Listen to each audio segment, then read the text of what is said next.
시편 35편 말씀 함께 읽겠습니다. 여호와여, 나와 다투는 자와 다투시고 나와 싸우는 자와 싸우소서. 방패와 손방패를 잡으시고 일어나 나를 도우소서. 창을 빼사 나를 쫓는 자의 길을 막으시고 또 내 영혼에게 나는 내 구원이라 이르소서. 내 생명을 찾는 자들이 부끄러워 수치를 당하게 하시며 나를 상해하려 하는 자들이 물러가 낭패를 당하게 하소서.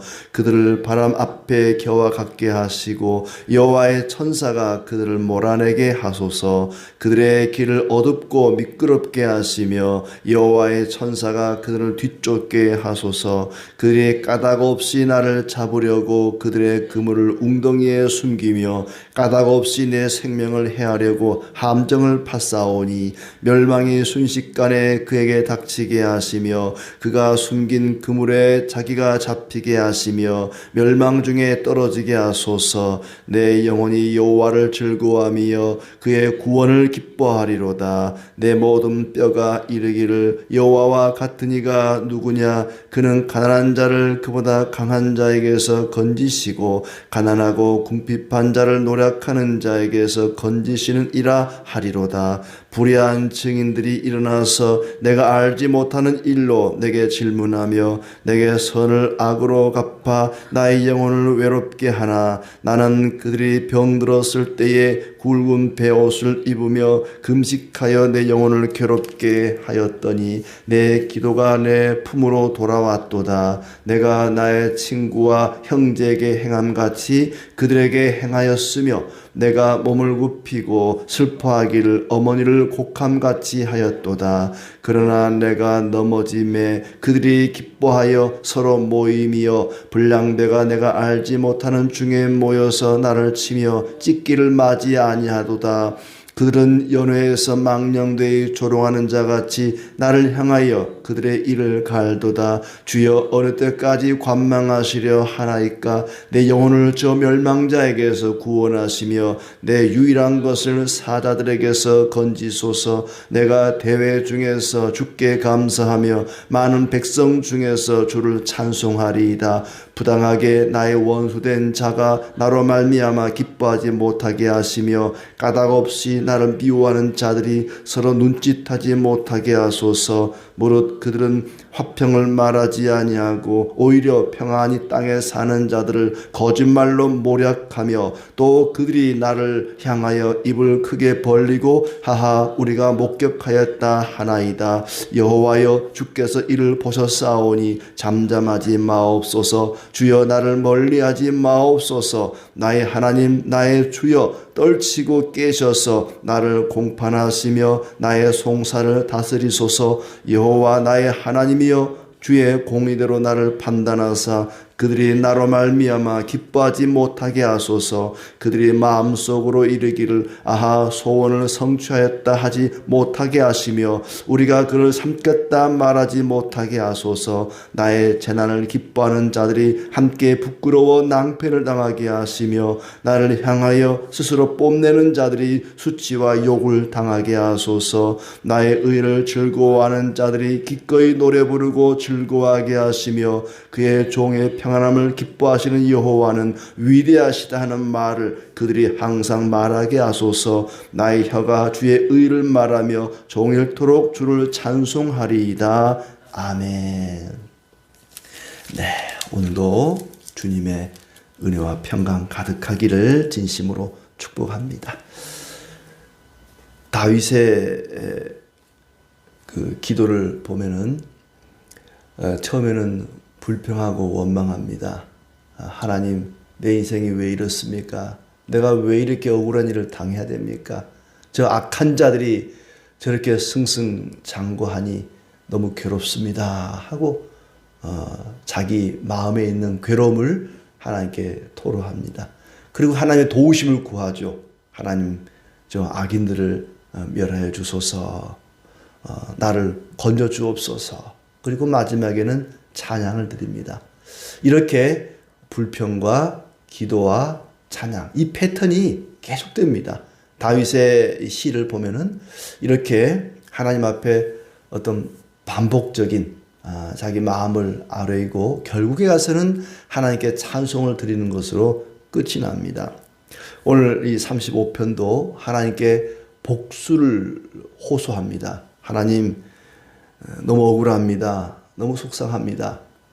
백성이 이 다윗을 괴롭혔다면 왕께 가서 호소하겠죠. 폐하, 내가 이런 억울한 일을 당했습니다 하고 아뢰일 텐데, 이거는 일반 백성이 아니라 사울이라고 하는 왕이 괴롭히니까 누구에게 하소연할 데가 없는 겁니다. 그래서 하나님께 가서 하소연을 하지요. 다윗의 원수들이 다윗을 죽이려고 하니까 하나님께 가서 호소합니다. 아무리 믿음 좋은 사람도 이런 일이 있을 수 있습니다. 우리가 개인적으로 아프고 어렵고 힘들고 하는 일도 있을 수 있고, 또 나를 미워하는 사람, 내가 아무 잘못도 안 했는데 나를 괴롭히고 죽이려는 사람도 있을 수 있습니다. 믿음 좋다고 신앙생활 잘한다고 해서 전혀 그런 사람이 없거나 모든 일이 다 만사형통하거나 그럴 수는 없습니다. 때로는 내가 잘못해서든 아니면 하나님의 어떤 뜻이 있어서든 나에게 그런 고난이, 아픔이 있을 수 있습니다. 그럴 때에 어떻게 우리가 반응하고 대처하는가가 신앙의 어떤 척도를 가늠할 수가 있겠죠. 나와 싸우는 자와 싸워주소서. 큰 방패, 작은 방패를 잡고 일어나 도와주소서. 큰 창, 작은 창으로 추격하는 자들을 막아주소서. 이렇게 호소합니다. 사실은 좀 앞뒤가 안 맞는 말입니다. 왜냐하면 하나님은 이런 게 필요가 없거든요. 하나님께 무슨 방패나 창이 필요하겠습니까? 말씀 한마디로 세상을 창조하시고 수십만의 적군을 다 쓰러뜨리는 분이 하나님이시거든요. 말씀으로 그냥 멸할 수 있는데 굳이 방패나 창이나 이딴 건 필요가 없어요, 하나님께. 그럼에도 불구하고 마치 하나님이 사람인 것처럼, 이런 걸 우리는 신인동형론이라 이렇게 표현합니다. 23절에도 그런 표현이 나와요. 하나님은 졸지도 주무시도 않는 분인데 하나님을 향해서 깨셔서, 이런 표현이에요. 깨소서. 하나님은 주무시지 않거든요. 졸거나 주무시지 않는데 하나님 일어나소서, 깨소서, 마치 하나님이 사람인 것처럼 그렇게 표현하는 겁니다. 그것은 하나님이 사람과 동일하다는 것이 아니라 사람들의 이해를 돕기 위해서 하나님 우리를 도와주소서, 이런 의도로 깨소서, 일어나소서, 방패와 창으로 나를 도우시고 적들을 물리쳐 주소서, 이런 표현을 쓰는 거죠. 자, 목숨을 노리고 해치려는 자들이 수치를 당하게 하소서. 바람에 날리는 겨처럼 흩어지게 하시고 가는 길 어둡고 미끄럽게 하소서. 그들이 이유 없이 구덩이를 파고 그물을 쳐서 내 생명을 묻으려 합니다. 이유 없이. 나는 아무 잘못 안 했는데, 저들에게 해코지한 것이 하나 없는데 저들이 나를 죽이려고 이렇게 덫을 놓고 기다리고 있습니다. 자기가 친 그물에 자기가 걸리게 하고 멸망이 순식간에 닥치게 하소서. 계속해서 적들이 무너지게 하소서. 나를 해치려고 하는 자들이 오히려 하나님의 진노를 당하게 하소서. 그러면 내가 주의 승리를 크게 기뻐하리이다. 주의 승리를 기뻐하겠다. 주의 구원을, 그의 구원을 기뻐하리로다. 적들의 멸망을 기뻐하는 것이 아니라 하나님의 구원을 내가 기뻐하리이다 하고 하나님께 호소합니다. 10절에 보시면은 내 모든 뼈가 이르기를 여호와 같은 이가 누구냐? 그는 가난한 자를 그보다 강한 자에게서 건지시고 가난하고 궁핍한 자를 노력하는 자에게서 건지시느니라. 내 뼈들이 하나님을 찬양할 것이다. 내 뼈가 하나님을 찬양한다. 입으로 찬양을 부르는 것이 부족해서 온 몸의 이 인체 하나하나가 다 하나님을 찬양합니다. 뼈들이 찬양합니다. 뼈가 어떻게 하나님을 찬송할까? 뼈가 찬양을 한대요. 그만큼 온 몸으로 다윗은 하나님을 찬양하는 것입니다. 약한 자를 강한 자에게서 건지신 주님 같은 분이 누가 있습니까? 세상에 이 연약한 자를 저 강한 자, 악한 자에게서 건지실 분이 누가 있겠습니까? 우리의 구원자는, 나의 구원자는 오직 하나님밖에 없습니다 라는 고백이고 찬송입니다. 하나님의 구원하심을 생각하니까 힘이 난다는 거죠. 비록 내가 지금 너무나 어렵고 괴로운 처지에 있지만은 나를 구원하시는 그 주님을 생각하니까 힘이 납니다. 용기가 납니다. 하나님, 나를 도와주시옵소서 간구합니다. 불의한 증인들이 내가 알지도 못하는 일을 캐묻습니다. 내가 저지른 일이 아닌데, 내가 한 것이 아닌데, 나를 막 죄인 취급을 하고 이미 나를 범인이라고 지목해놓고 결정해놓고 몰아가는 것이죠. 네가 그랬지 하면서 내가 알지도 못하는 일을 캐묻는다는 거죠. 사실은 이게 이제 다윗이 사울을 전혀 해치려고 하는 의도가 없었는데, 그런 생각조차 없었는데 네가 왕을 죽이려고 했지, 네가 사울을 몰아내고 왕이 되려고 했지 하면서 막 다그치는 거죠. 선을 악으로 갚고 내 영혼을 외롭게 한다. 12절에 선을 악으로 갚는다. 선을 악으로 갚고 나의 영혼을 외롭게 한다. 다윗에게 반역죄를 뒤집어 씌워서 버렸습니다. 너무나 외롭습니다. 친구들도 동료들도 백성들도 다 다윗을 외면하고, 얼마나 사람들로부터 따돌림을 당했으면 도저히 더 이상 이스라엘 안에는 숨을 곳이 없어서 적국이었던 블레셋으로 도망을 갔겠습니까? 그만큼 힘들었다는 거죠. 자, 13절에 보면 그들이 아플 때 금식하고 기도하고 함께 아파하고 모친 상에도 함께 가서 애도하고 그렇게 했건만 정작 내가 환난을 당할 때 오히려 그들은 기뻐하고 떠들고 나를 사정없이 찢었습니다. 나를 조롱하고 비웃고 이를 갈았습니다.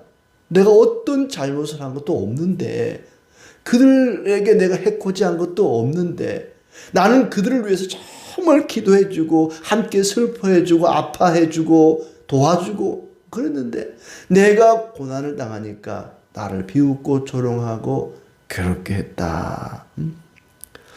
언제까지 보고만 계시렵니까?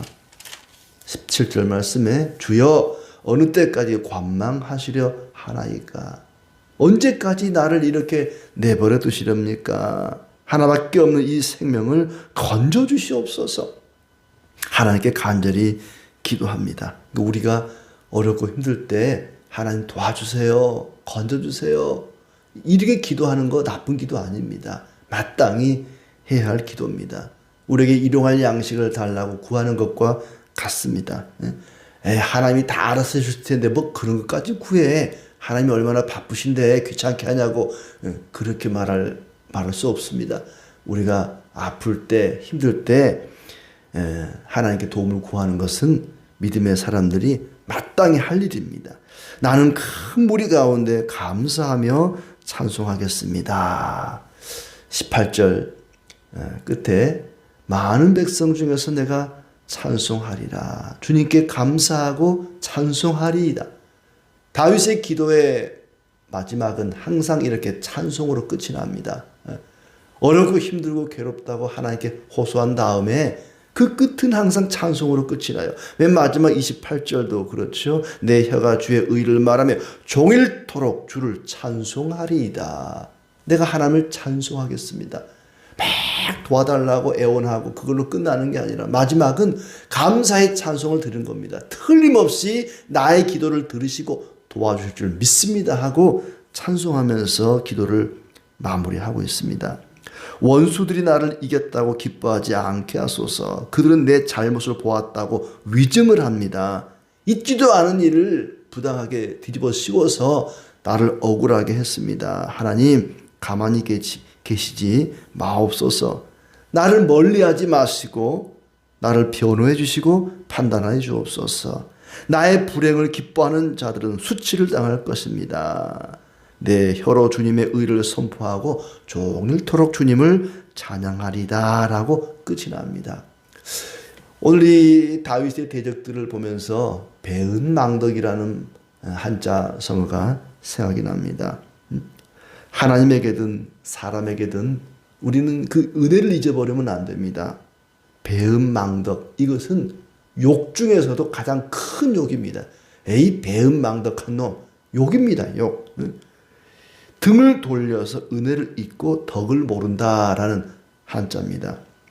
은혜를 원수로 갚은 것이죠. 선을 악으로 갚았다라고 표현을 합니다. 다윗 스스로가 저들은 선을 악으로 갚았습니다.